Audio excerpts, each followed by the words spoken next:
मंगलाचरण करेंगे।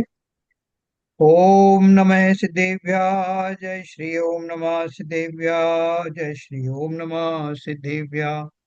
मंगलम भगवान वीरो मंगलम गौतमो गणे मंगलम कुंद कुंदाद्यो जयंधर्मोस्तु मंगलम। सर्वमंगल मांगल्यम सर्वकल्याणकारकम प्रधानम सर्वधर्माणां जैनम जयतु शासनम। जैनम जयतु शासनम जैनम जयतु शासनम। मोक्षमार्गस्य नेतारं वेत्तारं कर्मभूभृतां ज्ञातारं विश्वतत्त्वानां वन्दे तद्गुणलब्धये।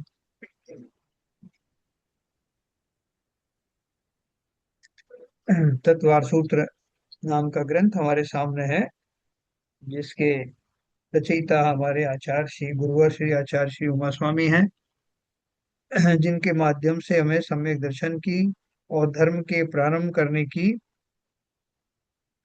न केवल आज्ञा प्राप्त हुई, बल्कि उस आज्ञा के माध्यम से वो बारीकियां भी हमें मिली, जिन पूर्वक वास्तव में सच्चे सुख की खोज हम कर सकते हैं, सच्चे सुख के मार्ग में स्थापित हो सकते हैं। तो ये सारा जो क्रमबद्ध रूप से जो हमने अब तक पढ़ा, पहले अध्याय का परिशिष्ट एक, परिशिष्ट दो और परिशिष्ट तीन अब चल रहा है, जिसमें हम इस बात को भली प्रकार से जोर दे करके समझ रहे हैं कि संसार का प्रत्येक जीव, प्रत्येक प्राणी सुख चाहता है और दुख से भयभीत रहता है। और सुख की हम्म। जो चाह है, वास्तव में सुख तो जो है वो हम्म। कहा जाता है क्योंकि सुख नाम का गुण है, लेकिन सुख के माध्यम, सुख वास्तव में किसे बोलते हैं? आकुलता दुख का जनक है, और निराकुलता ही वास्तव में सुख है। निराकुलता को ही शांति कहते हैं, और सुख के द्वारा शांति की प्राप्ति ही की जाती। तो शांति का अर्थ क्या है? निराकुलता। किसी तरह की कोई टेंशन ना हो संसार में, भी अपन देखते हैं ना। वो आजकल तो वो एक सब्जी वाला भी है, कोई और भी है, आप उससे जब रेट की बात करोगे, कुछ और कुछ बोलोगे तो बोले नहीं यार, जस्ट आप बिल्कुल टेंशन मत लीजिए सर, रेट की टेंशन मत लीजिए, क्वालिटी की टेंशन मत लीजिए। वो भी समझता है टेंशन का अर्थ क्या है। तो हम सारी जगह पर सब तरह की टेंशन हमारे पास रहती है संसारी जीवों के, और वही टेंशन ही हमारे दुख का कारण है।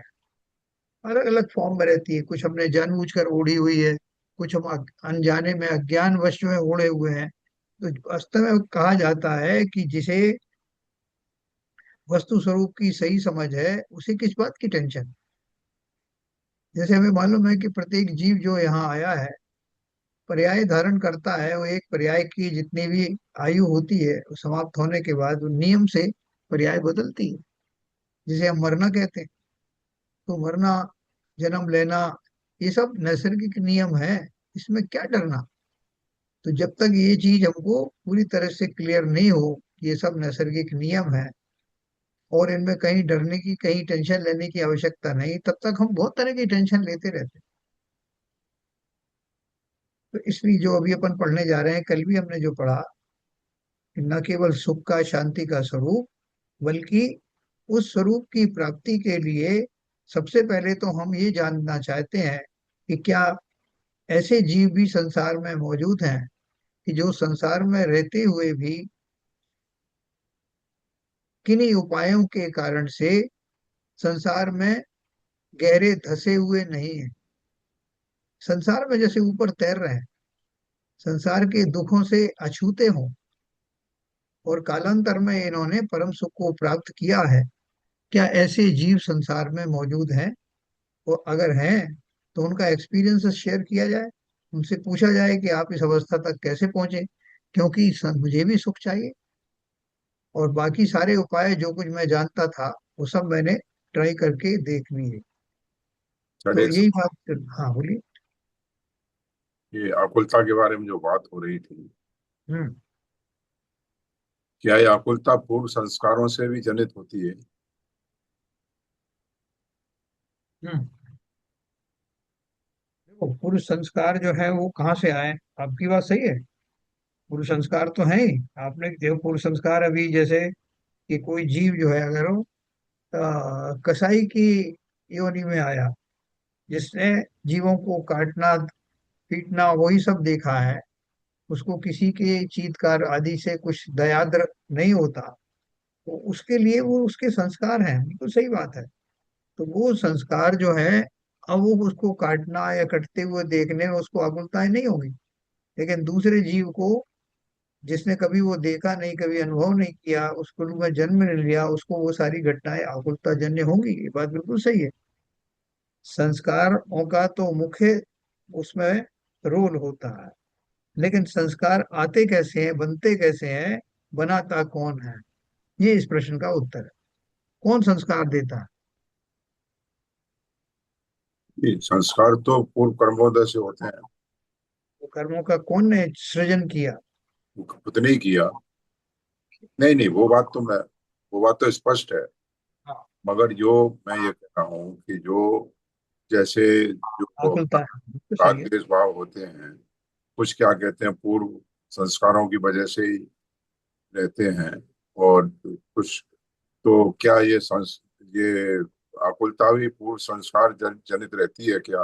क्या इंस्टेंट जो भी घटनाएं होती हैं, जो चक्र चल रहा है संसार में वर्तमान का, उसकी वजह से ही होती है केवल, या पूर्व संस्कार भी इसमें योगदान करते हैं? बिल्कुल करते हैं, बिल्कुल करते हैं। देखो, दोनों तरह के होते हैं, जैसे अपन उसका बोलते हैं ना, गृहीत मिथ्यात्व और अग्रहीत मिथ्यात्व। अग्रहीत मिथ्यात्व जन्म जन्मांतर से चले आए वो संस्कार ही तो हैं, हाँ। जिनके बल पर मैं मोहिनी कर्म उसके द्वारा बुरी तरह से ग्रस्त रहता हूँ। और गृहीत मिथ्यात्व क्या है? जो इस पर्याय में मैं ग्रहण कर रहा हूँ। ग्रहण कर रहा हूँ, अनजाने में कर रहा हूँ, जानबूझ के कर रहा हूँ, जैसा भी कर रहा हूँ। तो ठीक उसी प्रकार से आपने जो बात कही बिल्कुल सही है। पूर्व संस्कारों के कारण से उनको उनमें अपन जोड़ देते हैं, पूर्व कर्म भी जोड़ देते हैं। दोनों के माध्यम से आपको जो पर्याय मिली है, उस पर्याय में आपकी जो आकुलता व्याकुलता है, उनके कारण भी अलग अलग होंगे। जैसे मैंने कहा कि एक मांसाहारी जीव है या मांस काटने वाला जीवों को काटने वाला, उसको उसको देख के आकुलता नहीं होगी, उनको उसको वो कार्यान्वयन करने में भी आकुलता नहीं होगी। लेकिन जो उधर से उस मार्ग से गुजर रहे हैं, जो उन लोगों के बीच में रह रहे हैं, उनके अपने सहज संस्कार के कारण वो उन दृश्यों को देख करके भी आकुल व्याकुल हो जाएंगे। तो इसमें अपना संस्कार तो खैर निमित्त है ही, साथ साथ ही अब जिन्होंने कभी जो है मांसाहार का सेवन ही नहीं किया, लेकिन इस भाव में ऐसी उनको सोहबत मिली, ऐसे यार दोस्त मिले, उन्होंने बोले चख के तो देखो, ये खा के तो देखो, ये जीव हमने थोड़ी मारे हैं, ये तो यहाँ बाजार में मिल रहे हैं। इसमें खाने में क्या, उसने अपने लॉजिक से कन्विंस कर दिया, अपने खाना पीना शुरू कर दिया। तो अब वो जो आकुलताएं थी उस जाति की, वो नहीं रही। उनको मारने में, उनको मरते हुए देखने में अब वो आकुलताओं में कमी आ गई, उनको सहज रूप में लिया जाने लगा। तो उसकी अब आकुलताओं का जो प्रकार बदल सकती है, उनके भेद बदल सकते हैं। यार, जो मैं इतने दिन से एक ही जीव का वो मांस खा रहा था, वो दूसरे जीव कब आएंगे जिनका सुना है बहुत स्वादिष्ट मांस होता है, उसकी आकुलताएं हमें दूसरा अध्याय जुड़ जाए। लेकिन जीव दुखी अवश्य रहेगा, न किसी भाव के कारण आकुल व्याकुल अवश्य रहेगा, जब तक उसका मोह राग द्वेष आदि जीवित है। वो उसकी आकुलताओं के रूप बदल सकते हैं, लेकिन आकुलताओं से विहीन नहीं हो सकते। ठीक है सर। Yes sir. तो ये अपन आगे चलते हैं, जिसमें अपन ये जानेंगे कि कौन से वो जीव हैं जिन्होंने आकुलताओं पर पूर्ण विजय प्राप्त करके निराकुल हो गए हैं। उन वो कौन से लोग हैं, वो कहाँ रहते हैं, उन्होंने ये अपना निराकुलता कैसे लाए हैं, ये बातें जानने के लिए उन्होंने बहुत सिंपल ढंग से बात करी है। तो हम बात करते हैं। देखो, अपनी अवस्था में, ये कल अपन ने पढ़ा था, अपनी अवस्था में अधर्म अशांति है, उसे दूर करके धर्म शांति प्रकट करना है। वह शांति अपने आधार से और परिपूर्ण होनी चाहिए। जिसे ऐसी जिज्ञासा होती है वह पहले यह निश्चय करता है कि मैं एक आत्मा अपना परिपूर्ण सुख प्रकट करना चाहता हूँ, है ना। तो वैसा परिपूर्ण सुख किसी और के प्रकट हुआ होना चाहिए। यदि परिपूर्ण सुख आनंद प्रकट ना हो तो दुखी कहलाए, है ना। तो क्या बोल रहे हैं कि क्या जिज्ञासा हुई कि मैं एक आत्मा हूँ। अभी आत्मा जानना भी जो है हर एक के बस का नहीं है कि हम आत्माएं करके, ये भी बिरले ही लोग जानते हैं कि आत्मा नाम का कोई द्रव्य होता है। तो चलो हमने वो जान लिया, मैं एक आत्मा हूँ और सुखी होना चाहता हूँ। तो सुखी होना चाहता हूँ तो सबसे पहले हमको ये मालूम करना पड़ेगा कि पहले कोई सुखी हुआ है क्या, या कोई सुखी आज बना हुआ है क्या। तो वैसा परिपूर्ण सुख किसी और के प्रकट हुआ होना चाहिए, है ना। हमें जिज्ञासा होती तो पता तो करें। अभी अपन देखो संसार में देखते हैं कि किसी धनवान की ओर देखते हैं तो हमको लगता है कि ये मुझसे ज्यादा सुखी होगा। तो जब और भी जो जो जो मुझसे ज्यादा धनवान है वो मुझसे सुखी होंगे, बड़े बड़े महल अटारी में रहते हैं, बड़ी कारों में घूमते हैं, तो मुझे ऐसा लगता है। लेकिन जब मैं उसके नजदीक जाता हूँ, उन अवस्थाओं से होके गुजरता हूँ, या उनके बारे में और चीजें मुझे ज्ञात होती हैं, तो मुझे मालूम पड़ता है कि वो मुझसे ज्यादा दुखी हैं। तो ऐसा करते करते ये शोध का विषय बन जाता है। तो अब हमको नए सिरे से शोध करने की जरूरत नहीं। जैसे पहले के वैज्ञानिकों ने जो खोज करके सिद्धांत बनाए, मुझे नए सिरे से उन सिद्धांतों को खोजने की जरूरत नहीं है, उनका लाभ लेना है। न्यूटन ने बोला कि जो सेब ऊपर से नीचे गिरता है अर्थात पृथ्वी में गुरुत्वाकर्षण है, ऐसा करके एक सिद्धांत बनाया, तो मुझे नए सिरे से सेब गिराने की जरूरत नहीं। ठीक उसी प्रकार से जिन जीवों ने संसार में दुख देखे और सुख की तलाश की और सुख के उपायों को ढूंढा, ये बंद कर देना, सुख के उपायों को खोजा, वो हमें जानना चाहिए कि वो सुख के उपाय क्या है ना। इन्हीं को देख करके जो किसी ने 12 भावनाएं लिखी, तो उन्होंने 12 भावनाओं लिख दिया कि कहूँ न सुख संसार में सब जग देखा जा, ये भी बता दिया। और न केवल इतना बताया, बल्कि जो जो स्थान है, जिन जिन कारण से दुख होता है, उनका पूर्णतः वर्णन किया और हमें बहुत भली प्रकार समझाया। जो देह में लिप्त थे उनको बताया कि देह में नौ मल द्वार वह वह निश्वासर नाम लिए घिना आवे। तो शरीर से हमारी जो युति थी, शरीर के प्रति जो हमारा मोह और समर्पण था, उसको हटाने के लिए ऐसे ऐसी जो है बातें बताई। फिर हमें ये सिद्ध कर दिया कि ये शरीर तुम्हारा नहीं है जिसमें तुम मरे जा रहे हो। तो बोल दिया जहां देह अपनी नहीं तहां नाप ना को। ये जो 12 भावना आदि जो भावनाएं जिन्होंने लिखी है, वो मनीषियों ने इन सबका भरपूर एनालिसिस किया और करके हम सबको करुणावश हम सबको ये बातें बताई। और ये भी बता दिया कि कौन इसमें जो है वास्तव में सुखी है ना। मैंने कहा ना, या विधि विद बिन निकसे नहीं बैठे पूरब चोर, ना। कहाँ कहाँ कौन से आश्रम हमारे कर्म आदि बैठे हुए हैं, वो कैसे निकलेंगे, गुरुओं की कृपा कैसे होगी, ये सारी चीजें 12 भावना 16 करण भावना सब में दी हुई। तो ये लिखा है उन्होंने, और उनके माध्यम से अब मैंने अपनी खोज शुरू की। तो वैसा परिपूर्ण सुख किसी और के प्रकट हुआ होना चाहिए। यदि परिपूर्ण सुख आनंद प्रकट ना हो तो दुखी कहलाएगा। हम तो भगवान को तो सुखी मानते ही हैं। भगवान के अलावा भी जो उस मार्ग पर चलने वाले हैं वो सब भी सुखी ही हैं। लेकिन जो जीव भगवान का स्वरूप नहीं जानते, इतना अवश्य जान लें कि अगर किसी भी प्रकार की टेंशन किसी जीव को होगी तो वो भगवान तो नहीं हो सकता।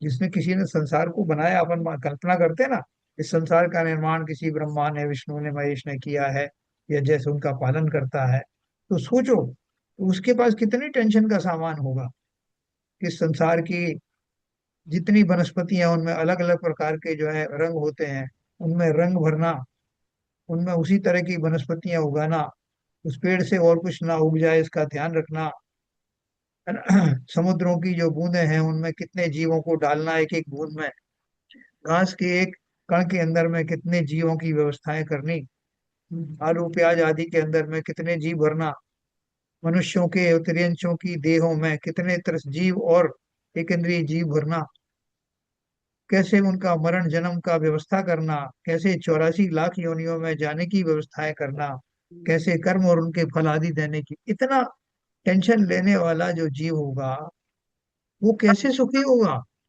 वो कैसे निराकुल होगा। और अगर वो ही निराकुल नहीं हुआ जिसे हम भगवान कहते हैं, तो हमारी उस पर से आस्था उठ जाए। जब वो ही सुखी नहीं है तो हम सुखी कैसे हो सकते हैं, वो हमें सुखी कैसे कर सकते हैं।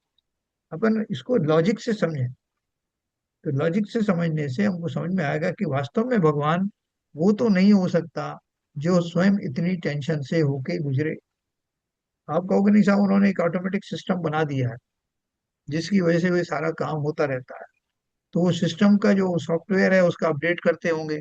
पहले जब सिस्टम नहीं था तब क्या था, उसके पहले आत्माएं कहाँ जाती थी, जीवों का क्या होता था, उस समय व्यवस्थाएं कैसी थी, उस समय की व्यवस्थाओं का फल हम लोग अभी तक भोग रहे हैं क्या, आगे भी वो व्यवस्था ठीक होंगी कि नहीं होंगी, कितने सारे प्रश्न हैं।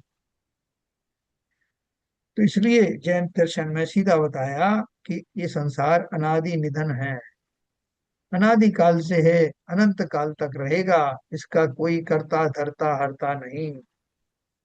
सृष्टि का ही एक भाग जीव है, सृष्टि है तब से जीव भी है, किसी ने इसको बनाया नहीं। ऐसा निर्धारण करने मात्र से जीव को बहुत सारी आशंकाएं समाप्त हो जाती हैं। अब वो कितनी सारी थ्योरी है, कोई बोलता साहब कि वो जो आ, हम भगवान स्वरूपी आत्मा है, तो बोलता वो भगवान के स्वरूपी का अर्थ क्या है, कि भगवान की जो अंश है वो हम तक पहुंचते हैं, और भगवान की इच्छा के बिना पत्ता भी नहीं हिलता। जब पत्ता भी नहीं हिलता तो जो जीव है उनकी ऐसी दशाएं क्यों होती हैं, कोई बुरा करता है, कोई अच्छा करता है, कोई नीचा सोचता है, कोई ऊंचा सोचता है। जब भगवान के अनुसार ही सब कुछ चल रहे हैं तो उनमें ऐसी विविधताएं क्यों पाई जाती। फिर आप लॉजिक लगा करके देखोगे तो आपको विशेष अंतर मालूम होगा जैन दर्शन में और अन्य दर्शन। जब तक हम ये नहीं जानेंगे कि जो सुख की संपूर्ण सुख का भोक्ता कौन होगा, प्रजा को जो सुख मिलता है उसका एक बड़ा ऑफिसर जो है वो उसको उससे ज्यादा सुखी रहता है, उससे बड़ा बड़ा ऑफिसर और ज्यादा सुखी रहता है, राजा जो है उससे उससे ज्यादा सुखी और वैभवशाली रहता है। तो ठीक उसी प्रकार से जीवों को जितना सुख की प्राप्ति है, मोक्ष मार्गियों को उनसे ज्यादा सुख की प्राप्ति है और बेहतर सुख की प्राप्ति है। और ऐसे लगाते लगाते जो जिनेंद्र देव हैं, जिन्हें किसी प्रकार की आकुलताएं नहीं है, वो तो परम सुखी अवश्य ही होंगे। इसमें लॉजिकल लॉजिक से लगा के आप देखेंगे तो हम इसी निर्णय पर पहुंचे।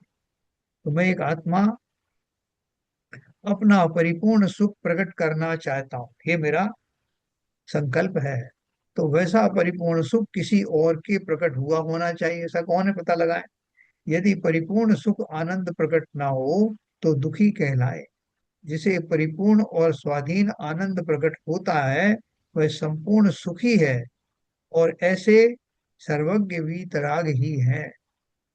इस प्रकार जिज्ञासु अपने ज्ञान में सर्वज्ञ का निर्णय करता है, दूसरे का कुछ करने धरने की बात तो है ही नहीं। जब पर से कुछ पृथक हुआ है तभी तो आत्मा की जिज्ञासा हुई। देखो हम और आप जो है, जो यहाँ बैठ करके स्वाध्याय कर रहे हैं, आत्मा की बात सुन रहे हैं, ये जो क्षण हमारे जीवन में अचानक से घटित नहीं हुए, किसी और की कृपा से ये क्षण नहीं आए, कि हमने विशेष पुरुषार्थ किया। अनंत काल से हम निगोद आदि एकेंद्रिय जीवों में थे, अनादि काल से सागरों पर्यंत हम निगोद में रहे। वहां से निकल करके जो सामान्य एकेंद्रीय जीव है, निगोदीय जीव भी एकेंद्रीय है, और बाकी के स्थावर जो जीव हैं वो वो भी एकेंद्रीय हैं, लेकिन उनमें भी बहुत फर्क है। निगोद से निकल करके बाकी स्थावर जीव, जल काय, वायु काय, अग्नि काय आदि जिनमें जाना, वो बड़ा मुश्किल काम है। अनंत भव बीतने के बाद में उन पर्यायों में गया सौभाग्यवश, और उनसे ऊपर, उनसे ज्यादा भाग्य का उदय तब आया जब मैं 2 इंद्रिय बना, फिर 3 इंद्रिय बना, चार निरंतर, ये असंभव जैसी बातें थी। और वहां से चलते चलते मैं कितने भाव मैंने ये सब धारण किए, 2 इंद्री के, 3 इंद्री के, 4 इंद्री के। एकदम नहीं बन गया कि पिछली साल में 3 इंद्री था और इस साल चौथी चौथ 4 इंद्री होगा। अनंत अनंत भवों तक उन्हीं भवों में पड़ा रहा हूं। 3 इंद्री, 4 इंद्री, 5 इंद्री, असंगी संगी पंचेंद्री, उसमें भी पशु आदि बना, नारकी बना, वो भी तो पंचेंद्री शनि पंचेंद्री है ना। और देव आदि भी बना, मनुष्य भी बना। बहुत भाग्य और पुण्य और पुरुषार्थ के फलस्वरूप ऐसी पर्याय मिली, जो न केवल मनुष्य देह वाली पर्याय थी, बल्कि यथा योग्य सुविधाओं की प्राप्ति भी हुई। मैं निर्धन नहीं रहा, जिससे नहीं धन के लिए कहते हैं ना, दान बिना निर्धन दुख, दाम बिना निर्धन दुखी और तृष्णा अवश्य धनवान। तो मैं उस डिफिकल्टी से भी निकल आया। पर्याप्त धन आदि है, पर्याप्त रहने खाने की व्यवस्था है, लेकिन उसमें भी उलझा रहा कितनी पर्यायवश। धन कमाने की, धन की व्यवस्थाएं करने की, पंचेंद्री के विषयों को भोगने की, ऐसी कितनी पर्याय पंचेंद्रिय में भी मुझे मिली। लेकिन एक पर्याय ऐसी मिली जिसमें मुझे अपने दुख का कारण प्रकट हुआ। मैं दुखी क्यों हूँ, मैं सुखी कैसे हो सकता हूं, अब तक जाना ही नहीं, ना इच्छा हुई। अब न केवल मैं ऐसी पर्याय में हूं जहां से चारों तरफ के द्वार खुले हुए हैं सब दिशाओं के, बल्कि मुझे उन लोगों को जानने की जिज्ञासा हुई जो लोग सुखी हैं। मेरे जैसे दुखी तो बहुत लोग हैं, ये भी मैं जान गया कि मैं अकेला दुखी नहीं हूँ। संसार के समस्त जीव अलग अलग कारणों से दुखी ही है। ये जान के मुझे थोड़ी संतुष्टि भी हुई कि मैं अकेला दुखी नहीं हूँ, संसार में सभी दुखी हैं। लेकिन अब मैं उनसे अलग होना चाहता हूँ, क्योंकि मुझे तो सुख चाहिए ना। तो सुख चाहने के लिए मुझे सबसे पहला ढूंढना है कि संसार में वास्तव में कोई सुखी भी है कि नहीं। अगर है तो वो कैसे सुखी है, उसने क्या किया। ये जानने की अभिलाषा और रुचि होना, ये बहुत बहुत असंभव सी बात है, जो हमें प्रकट हुई है अत्यंत पुण्य और बहुत पुरुषार्थ के बाद। ऐसी पर्याय मिली है जिसमें हमने सुखी होने की खोज करने का संकल्प किया है। तो क्या बोले, दूसरे का कुछ करने धरने की बात तो है ही नहीं। जब पर से कुछ पृथक हुआ, तभी तो आत्मा की जिज्ञासा हुई है। पर से पृथक हुआ मतलब पर वस्तुओं से, पर जनों से, उनसे थोड़ा हट करके। रात दिन परिवार जनों से घिरा रहता हूँ, मुझे एक पल भी उनके बिना चैन नहीं पड़ता। लेकिन मैं जानता नहीं हूँ कि यही संग वास्तव में मेरी परतंत्रता और मेरी आकुलताओं के कारण है। तभी बोलते हैं ना कि गृहस्थ दशा में भी कम से कम 10-15 मिनट सही, कितना कम टाइम दिया, परिवार जनों से अलग रह करके एकांत में चिंतन करना। बोले साहब फुर्सत कहाँ है, तो मरने की फुर्सत नहीं है, सब बोलते हैं।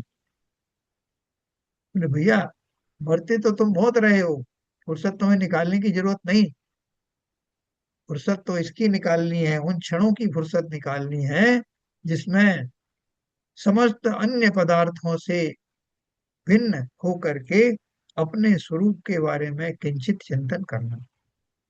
मैं कौन हूँ, कहाँ से आया हूँ, क्यों आया हूँ, ये परिवार के जन कौन है, यही मुझे क्यों मिले हैं, कब तक मेरा इनका साथ है, कब से साथ था और कब तक रहेगा। और ये इनका साथ रहना है, ये मेरे लिए सुख का कारण है, अकुलता का कारण है या निराकुलता का कारण है, ये मुझे निश्चय करना पड़ेगा। तो आचार्य कहते हैं कुछ नहीं, 10-15 मिनट के लिए बात है। प्रतिदिन अपनी इस जिज्ञासा से भर करके अन्वेषण करना कि मैं कहाँ से आया, अब तक क्यों संसार में उलझ रहा हूँ। कितने ही ज्ञानी समझदार लोग हैं जो इस उलझन से निकल गए, मैं क्यों फंसा हुआ। तो बोल रहे हैं जिसे पर से हटकर आत्महित करने की तीव्र आकांक्षा जागृत हुई है, ऐसे जिज्ञासु जीव की यह बात है। पर द्रव्य के प्रति सुख बुद्धि और रुचि को दूर की वह पात्रता है। जिसको पात्रता है, सुखी होने की पात्रता किसे है?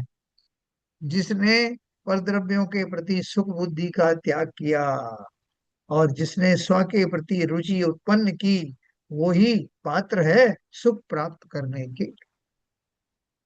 है ना। जैसे मैंने आपको उसका बताया था ना कि बुद्ध की एक कथा चलती है कि वो किसी श्रावक ने उनको निमंत्रण के लिए दिया भोजन के लिए, वो टालते रहे, नहीं गए। एक दिन बहुत पीछे पड़ा तो उन्होंने कहा कि अच्छा मैं आता हूँ। और एक गोबर से भर करके वो लेकर के गए पात्र अपना, और भिक्षा के लिए, और उससे कहा कि भैया तू बहुत दिन से आहार देना चाहता था, क्या बनाया तूने? बोले सब खीर बनाई। बोले इसमें डाल दे। जिस पात्र में लबालब गोबर भरा, उसमें खीर डलवाने की बात कही। वो हुआ, अवाक रह गया कि क्या बोल रहे हैं, या तो मैं पागल हो गया या ये पागल है। वो बार बार हाथ पीछे ले जाए। बोले क्यों भाई, पीछे क्यों, डालो इसमें। बोले नहीं महाराज। तो क्या तुम्हारा संकोच का कारण क्या है? बोले महाराज, खीर एक पवित्र चीज है, उसको गोबर जैसी अपवित्र चीज में डालूंगा तो मिलकर के क्या बनेगा? आप कैसे इसको खाएंगे? बोले बिल्कुल सही कहा। इसीलिए मैं तुम्हें, तुम बार बार बोल रहे थे कि मेरे घर आकर के मुझे उपदेश दीजिए, धर्मोपदेश दीजिए, लेकिन मैं तुम्हारी दशा जानता हूँ। गोबर भरा है, तुम्हें कितनी अरुचि है अपनी आत्मा से मैं जानता हूँ। ऐसे अरुचिवान धर्मोपदेश के पात्र नहीं हो सकते। यही उन्होंने यहाँ लिखा है। स्वभाव की रुचि तथा पहचान होना, सो ही पात्रता का फल है। वही पात्र हैं हम और आप। किंचित पात्र अभी बन गए हैं, हमारे लिए बहुत ज्यादा मुश्किल नहीं है, क्योंकि रुचि, अवश्य ही रुचि आत्मा के प्रति है। और जिन जीवों ने सुखी होने का उपाय किया है या सुखी हो गए हैं, उनको हम लॉजिक के द्वारा, संवेदनाओं के द्वारा, उन कुलों में जन्म लेने के कारण भली भांति पहचान गए। दुख का मूल भूल है। जिसने अपनी भूल से दुख उत्पन्न किया है, वह अपनी भूल को दूर करे तो उसका दुख दूर हो। अन्य किसी ने भूल नहीं कराई, इसलिए दूसरा कोई अपना दुख दूर करने में समर्थ नहीं है। ये अपन को अपनी आदत एक और है कि हम अपने ऊपर कुछ नहीं लेते, किसी ना किसी पर ठीकरा जरूर फोड़ देते कि साहब आपने अभी तक कैसे इस मार्ग को नहीं अपनाया। वो क्या करें साहब, हमें माता पिता ही ऐसे मिले, क्या करें, पत्नी भी ऐसी साहब, वो धर्म से विमुख है। और दूसरा ये कि हमें शुरू से ही मैं ऐसे बीमार रहा, तो उनका इलाज करना, शरीर की देखभाल करना, वो तो जरूरी है ना। और आपने ही तो बताया कि काया राखे धर्म होता है। तो उस शरीर की देखभाल करता रहता हूँ कि एक दिन इससे धर्म हो जाए, इसलिए उसको स्वस्थ रखने पे लगा रहता हूँ। इतने सारे मैंने कारण बताए। किसके कारण बताए और क्यों बताए? मैं ये सिद्ध करना चाहता हूँ कि मेरी दुख का कारण मैं नहीं, सारे पर हैं। उनके कारण नहीं, मैं कब का सुखी हो गया, है ना। तुमने क्या बोला? दुख का मूल भूल है। जिसने अपनी भूल से दुख उत्पन्न किया है, वह अपनी भूल को दूर करे तो उसका दुख दूर हो। अन्य किसी ने भूल नहीं कराई, इसलिए दूसरा कोई अपना दुख दूर करने में समर्थ नहीं है। कौन सी भूल की बात कर रहे हैं शरण जी? क्या दुख, क्या हमारी भूल हो गई? तो सामान्य व्यक्ति की तरह जीवन जी रहे हैं, क्या भूल क्या कर दी? बताओ भाई।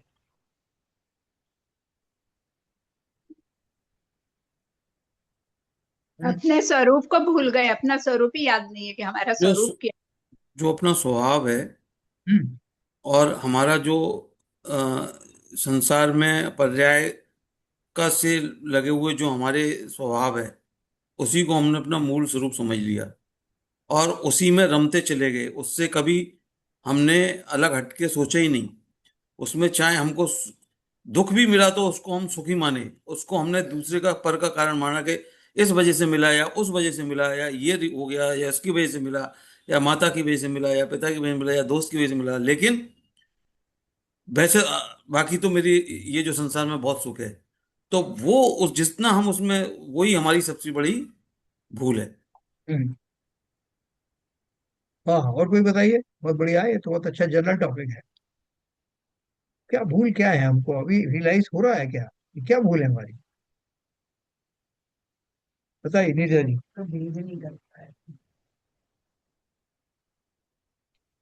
भूल यही है कि अपने स्वरूप को पहचान नहीं पा रहे हैं। अपने स्वरूप क्या? को पहचाने, अपने स्वभाव में स्थित हो, पर में ही अपनी रुचि बने हुए, इंद्रियों में ही अपना विषय भोग, वो ही सुख मान रहे हैं। तो इंद्रिया इंद्रिया मिली है हमको, तो उसका फायदा उठाना चाहिए ना। इसको क्या भूल है? नहीं, नहीं उठाना नहीं चाहिए। इंद्रियों से समझना चाहिए कि नहीं, ये दूसरा है, इसमें दुख है, इसमें आकुलता व्याकुलता है। जहां तक इंद्रियां का सवाल है, वो हमेशा आकुलता का ही कारण है। नहीं, ये अपन ने पढ़ी सुनी बात कही नीरजा जी को, नहीं वास्तव में अपन को ऐसा लगता है क्या कि अब मुझे इंद्रियों के कारण कष्ट हो रहा है, शरीर से कष्ट हो रहा है? अब ये कष्ट होता इतना पढ़ लिया तो लगता है, बाकी हमने कभी अनुभव है। प्रतीति में तो आया ही नहीं, कुछ प्रतीति में आए तो रियल मालूम पड़े। अभी तो हम हम्म। उसके भूखे प्यासे हैं कि प्रतीति हो। नहीं, मोटे मोटे तौर पे कुछ ऐसी घटनाएं याद हो, हाँ, जो जिससे हम ये कह सकते हैं कि वास्तव में संसार में जो मेरी मान्यताएं, उनके कारण से मैं दुखी हूँ। हाँ, ये विपुल जी हैं उधर? हाँ जी सर। हाँ बताओ भैया, कोई ऐसा एक्सपीरियंस बताओ जिससे आपको लगता हो कि मैं मेरी मान्यताएं गलत हैं और सुख की प्राप्ति किसी और तरीके से ही होनी चाहिए। लॉजिक्स के बताएं। नहीं सर, ये तो लगने लगा क्योंकि दो तरीके से है। एक तो स्वयं के दुख और दूसरे संसार में जो हम आसपास में देख रहे हैं। तो अ, हमें स्मार्ट व्यक्ति वही है जो दूसरों के अनुभव से भी सीखे और अपने अनुभव से भी सीखे। तो संसार में जो हम देख रहे हैं कि चारों तरफ युद्ध हो रहे हैं, एक्सीडेंट हो रहे हैं, अस्पतालों में भीड़ लगी हुई है, लोग बाग बिछड़ रहे हैं अपने अपने जनों से, वो दुखी हैं। कोई गरीबी से दुखी है, कोई बीमारी से दुखी है। और ये तो मनुष्य पर्याय की बात हुई। जो त्रियंच पर्याय में हम देख ही रहे हैं कि किस तरह से त्रियंचों का जीवन कट रहा है। तो एक तो ये हो गया चारों तरफ। और अपने आप भी अगर हम देखें, पहले हम सोचते थे कि ये हो जाएगा तो हम खुश हो जाएंगे।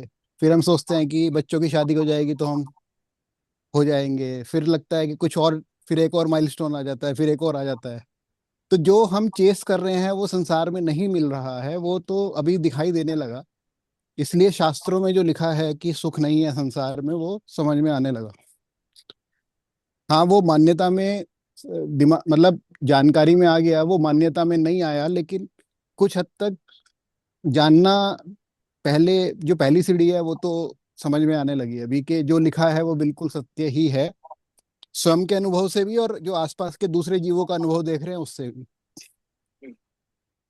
बराबर। अपन जो अपनी देह को निरंतर पुष्ट करना चाहते हैं, निरोगी बनाए रखना चाहते हैं, शरीर मेरी आज्ञा माने, जब मैं कहूँ वो खाए, जितना खाए उसको हजम करे, उससे जो विटामिन मैं चाहता हूँ वो बना ले, और पूर्णतः निरोग बना रहे, वो कभी बूढ़ा ना हो, कभी उसमें कमजोरियां ना आए।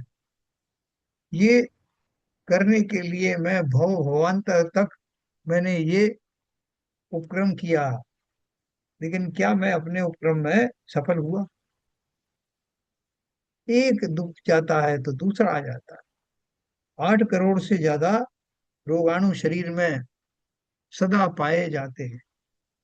कैसे कैसे संयोग निमित्त बनते हैं, जब मैं चाहकर भी शरीर को निरोग नहीं रख पाता, मैं चाहकर भी अपने बुढ़ापे को दूर नहीं हटा पाता, मैं चाहकर भी पर्याय को समाप्त होने से रोक नहीं सकता।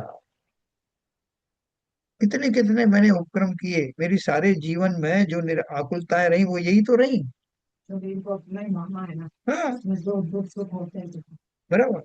शरीर को, शरीर ही मैं हूं या शरीर ही मेरा है, इस मान्यता के साथ शरीर को मैंने एक्सपेरिमेंट का विषय बना दिया।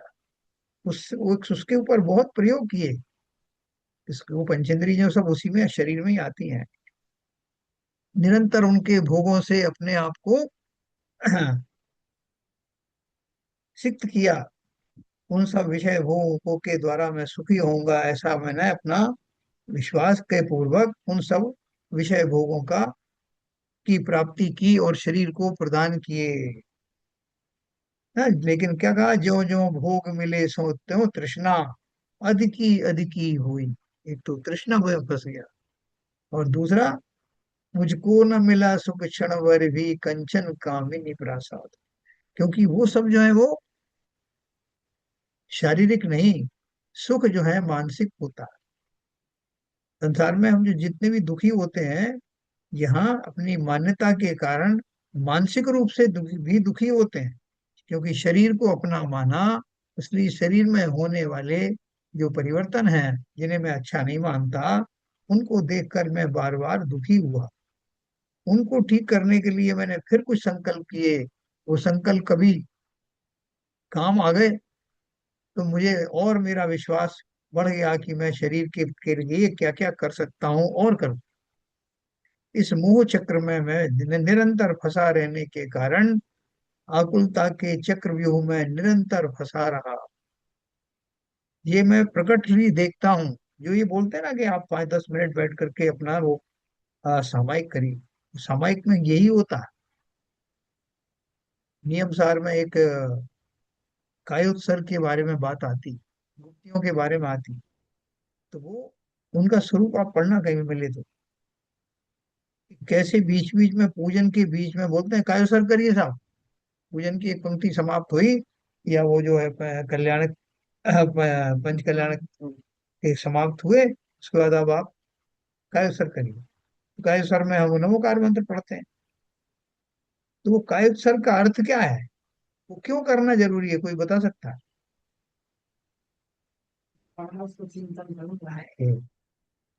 सर शरीर के प्रति वेद आसक्ति विज्ञान को के लिए सर। छोड़ना। हाँ, कौन बोले थे? शरीर, हाँ हाँ, बोलिए निर्जन जी।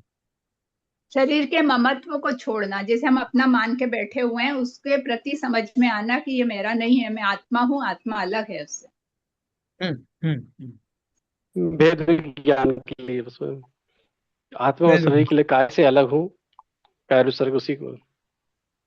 बराबर तो है। बेसिकली जब हम पूजा के बीच में कायस्थ करते हैं, तो हाँ, हम पूजा को एक प्रक्रिया के तौर पे, कहीं हमारी जो प्रक्रिया है वो पूरी एक केवल एक अभ्यास ना बन जाए। तो हम्म, बीच बीच में कायस्थ करने से हमको वापस, हमको अपने शरीर को और आत्मा को दोनों को एक लाइन में लाने का हमको अभ्यास होता है कि भाई अभी हम पूजा में हैं और ये अभी हमने एक पार्ट पूरा किया है, और नाउ हम लोग वापस कायस्थ कर रहे हैं, तो दोबारा तो बीच में हमारे को वो रिमाइंड हो जाता है। बहुत बढ़िया है, हम्म। बहुत बढ़िया। कि हम अभी मैकेनिकली उन पूजा की पंक्तियों को पढ़ रहे थे। पढ़ते पढ़ते मेरे कुछ भाव बने जो पढ़ते समय भी थे, लेकिन एक क्षण रुक करके मैं उस अपना जो मैकेनिकल एक्सरसाइज चल रही थी उससे रुक करके जो मैंने पढ़ा है उसको एब्जॉर्व करने की कोशिश करता हूँ। क्षण भर निज रस को पी चेतन, जब आप ये पंक्तियां पढ़ रहे हैं तो उस समय तो आप भाव विभोर हो ही जाओगे। लेकिन उसके बाद में उस पंक्तियों में जो लिखा है वैसा ही एक आप अनुभव भी कर सकते हैं कि मैं बैठा हुआ हूँ और क्षण भर के लिए वो अनुभव कर रहा हूँ जिसको लेकर ये पंक्तियां लिखी हैं। तो वो जो क्षण है जिसे कायोत्सर्ग कहते हैं, उन क्षणों में संपूर्ण शरीर का उपयोग, शरीर पर से अपना उपयोग हटा करके स्व में स्थापित करना, पूजन का यही तो एकमात्र उद्देश्य है। कायुसर करना या मुनियों के द्वारा गुप्तियों का पालन करना, वो समस्त उपक्रम इसी काम के हैं कि जो कुछ मैंने अपने भावों का विकास किया है उन भावों को सहज में स्वयं में लगा करके उन क्षणों को अनुभव करना जिनके लिए पूजन की गई है, जिनके लिए पूजन पढ़ी गई, ऐसा वो क्षण है। तो यहाँ जो बात कर रहे हैं वो मैं अनुभव करता हूँ, प्रतिक्षण अनुभव करता हूँ कि संसार की इस भाग दौड़ में मैं भी दूसरों की तरह से लगा हुआ था, लेकिन संसार में मुझको न मिला सुख क्षण भर भी, कंचन कामिनी प्राप्त। इसको अनुभव करना कि वास्तव में ऐसा ही है। ये सर इस जो एक कायो सर की जो बात है, जी इसके लिए सर मतलब व्यवहारिक दृष्टि से कुछ मुनि महाराज का या जो पंडित जी आते हैं वो सब लोग थोड़ा डिफरेंट डिफरेंट बताते हैं। हम्म जैसे कि मैंने कहीं पे सुना कि वो कायस्वर पूजा के बीच में इसलिए करते हैं कि जो मैंने पिछला पढ़ा है, अभी तक जो पढ़ा है, वो उसमें अगर मेरे से कुछ त्रुटि हुई हो, उसमें मेरे से कुछ गलती हुई हो, उसके लिए मैं क्षमा प्रार्थी हूँ, या उसके लिए मैं हम्म, तो चूंकि मुझे पूजा ठीक से करना नहीं आता, या जो भी मुझे मंत्र हैं वो ठीक से नहीं पढ़ने आते, उसके लिए मैं क्षमा प्रार्थी हूँ। एक तो सर ये सुना था मैंने कहीं पे। हम्म। दूसरा सर और ये सुना था कि जो मैं नेक्स्ट पढ़ने वाला हूँ, जो नेक्स्ट पूजा करने वाला हूँ, अ, उसको मैं प्रतिज्ञा लेता हूँ कि जब तक वो पूरी नहीं हो जाएगी मैं उसको बीच में छोड़ के नहीं उठूंगा। तो इसलिए मैं प्रतिज्ञा लेता हूँ, इसलिए कायस्वर करते हैं। तो सर व्यवहारिक दृष्टि से अलग अलग सुनने में आता है अलग अलग मंदिरों में। देखो ऐसा है, हर एक चीज की जो है ना कुछ ना कुछ लॉजिक होता है। तो अपने बताया गया कि उन सब तर्कों को एनालाइज करो और उनमें से जो युक्ति आपको सबसे प्रबल लगती है उसको सही मानो। सीधी सी बात। अपन जिस भाव की बात कर रहे हैं वो भाव तो डायरेक्ट उनसे जुड़ने की बात कर रहे हैं जिन भावों पूर्वक पूजा की जा रही। जब मैं उन भावों से जुड़ता हूँ, अन्य सारी कषाय तो अपने आप उपयोग से बाहर हो जाती हैं। अन्य सब जो कुछ मेरे से भूल हुई वो सब भी दूर हो जाती हैं। उन क्षणों में मैं स्वयं के नजदीक पहुंच जाता हूँ। स्वरूप के नजदीक पहुंचना ही स्वयं को क्षमा करना है। कैसे करते क्षमा? क्योंकि क्षमा तो मेरा स्वभाव है। उस स्वभाव का अनुभव करते ही क्षमा का पदार्पण हो जाता है। इसलिए बाकी सारी युक्तियों को आप भले ही रखो स्थूल रूप से, लेकिन ये सबसे बड़ी युक्ति है। जिन भावों से मैं जिनेन्द्र देव की अथवा आत्मा की पूजन कर रहा हूँ, उन भावों में क्षण भर रुक कर ठहर जाऊं, बस सब कुछ मिल गया। बाकी सब चीजें तो जो है व्यवहारिक हैं। इससे क्षमा मांगना, आगे की पूजन अच्छे से हो जाए, ये सब ये तो व्यवहारिक है। काहे के लिए पूजन हो जाए? पूजन पढ़ने का नाम पूजन थोड़ा है। जिन भावों की प्राप्ति के लिए मैं पूजन कर रहा हूँ, उन भावों को क्षण भर रुक कर आत्मसात करना, तो पूजन सार्थक हो गई। वो कितनी बड़ी उपलब्धि है। मैं उनको उनको वो मना नहीं कर रहा हूँ, वो जो सब व्यवहार वाली बात है, एक उससे ऊपर की भूमिका रखो ना, उसमें ये सब भी अपने आप निबट जाती हैं, सम्मिलित हो जाती क्या। बिल्कुल जी। यस सर, हाँ जी सर, क्लियर क्लियर। तो ऊपर चलना है अभी अपन को नीचे की भूमिकाओं में नहीं रहना है। ऊपर की भूमिकाओं में ही ये कहा जाता है, उसको मर्म अच्छे से समझना। जब लगता है कि जीव अब जो है पीएचडी वाली क्लास में बैठा है। आपने देखा कि जो छोटे बच्चों की क्लास होती है उनमें पूरी 6-6 घंटे की क्लासें चलती हैं, 8 घंटे क्लास चलती है। उसके ऊपर थोड़ी और कम होती है। जब आदमी कॉलेज में जाता है तो 3-4 लेक्चर हो रहे हैं उसका नहीं। तो ऐसा क्यों हो गया? वैसी 8-8 घंटे वाली क्लास क्यों नहीं लगती? क्या कोई उसकी जरूरत नहीं? वो सब उनने बैकग्राउंड बना लिया। तो ठीक उसी प्रकार से जब ऊपर की भूमिका में अपन जाते हैं तो लोग बोलते हैं कि ये पूजन पाठ आदि से कुछ नहीं होगा। अरे क्या बात कर रहे हो? पूरा जीवन हमने निकाल दिया पूजन पाठ प्रक्षाल आदमी, आप बोल रहे हैं इनसे कुछ नहीं होगा। तो हमें उनसे की बात सुनने का ही मन नहीं करता। लेकिन वो बड़े ज्ञानी हैं, वो ऐसी बात कर रहे हैं तो थोड़ा ठहर के सुनते भी हैं। लेकिन बहुत से उसमें विद्रोह कर देते हैं कि ये हम गलत बोल रहे हैं, हमारी आस्थाओं पर चोट कर रहे हैं। लेकिन हम अगर गहराई से सोचें तो वो क्या कह रहे हैं? वो ये कह रहे हैं कि भैया अब तुम ऊंची भूमिका में आ गए। ये छंद ये पद्य, ये शब्द तुम्हारा उतना उपकार नहीं कर सकते। प्रारंभिक भूमिकाओं में अवश्य ही तुम इनसे लाभान्वित हुए, लेकिन अब समय आ गया है जब शब्दों के मुंह को से निकल करके साक्षात वहां लैंड करें, उस भूमि को तल स्पर्शी बन जाए जिसके लिए ये सारा मैंने खटराग किया। ये पूजन, ये विधान, ये धार्मिक अनुष्ठान, ये सब मुझे उस शुभ भाव में लाने के लिए किए गए थे। उन भावों के आने के पश्चात अब मेरी भूमिका दूसरी है।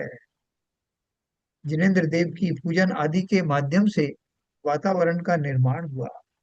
उस वातावरण में आकर के, क्योंकि अशुभ से कोई भी व्यक्ति शुभ में, शुद्ध में आज तक आया नहीं, अशुभ वृत्ति हटाने के लिए शुभ भाव का सहारा लिया।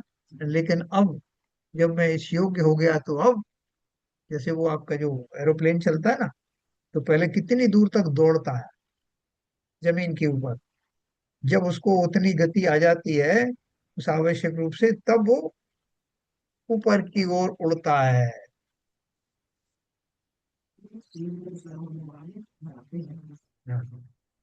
तो इसलिए ये जो व्यवस्था है, उस व्यवस्था को बहुत ध्यान से समझना। ऊपर की भूमिकाओं में जो बात कही जाती है, अरे आइए आइए, वाह, हाँ, तो जैसे देखा जाए तो यदि आप हाँ, एक आइए सक्सेज में एक नियम है जी, कि बैठिए, जैसे आप हल्दीराम को लो, तो हल्दीराम ने आइए नागपुर बाबू, में मेरा भी बता रहा है वैसे, हाँ, तो हल्दीराम ने नागपुर में अपनी दुकान को 40-50 साल तक वही क्वालिटी और वही हाँ, प्रसिद्धि के right, साथ चलाया। हाँ, और फिर उसके आने वाले 50 साल में, आने वाले 10-20 साल के अंदर उसने एक हाँ, दुकान से 500 दुकानें, 5,000 दुकानें कर दी। वैसे ही और हम्म। भी ऐसे बहुत सारे ऐसे ब्रांड हैं जिन्होंने 50-50 साल, 60-60 साल एक जगह अपनी क्वालिटी, क्वांटिटी और अपनी इज्जत बहुत अच्छे से कमाई और फिर एकदम फ्लोरिश हो गए और उन्होंने बहुत किया।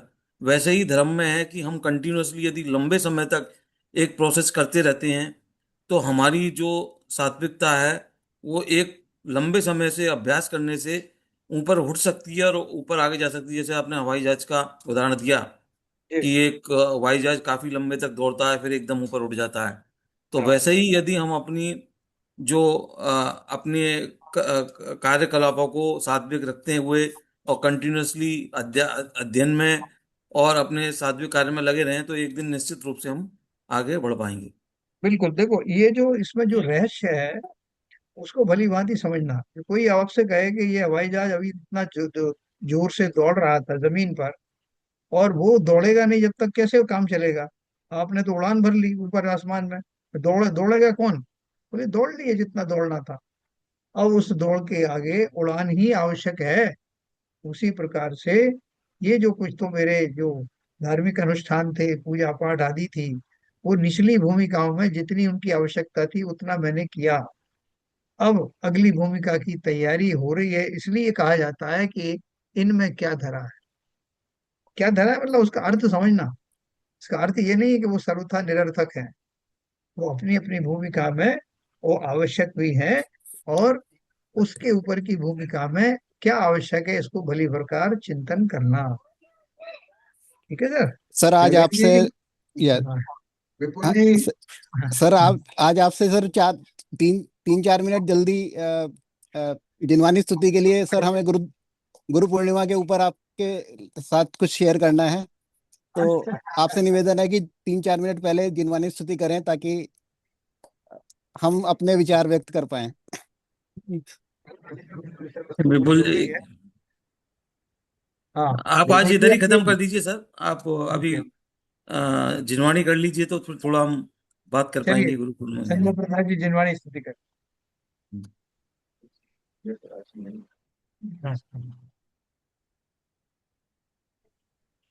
सिरि जिणे वाणी जग कल्याणी जग जन मति तमे मोहे हरि जन मन हारी गण हरे हारी जम जरा भवे रोगे हरि तिथैराणं दिव्यचूर्णिं जो पढ़ै सुढ़ै मय्ये धारै नाणं सौख्ये मृणन्तं धरिये सासते मोक्षे पदं पावै सासते मोक्षे पदं पावै। जिनवाणी माता की जय। जय। कार्य सर। सर, क्वेश्चन कर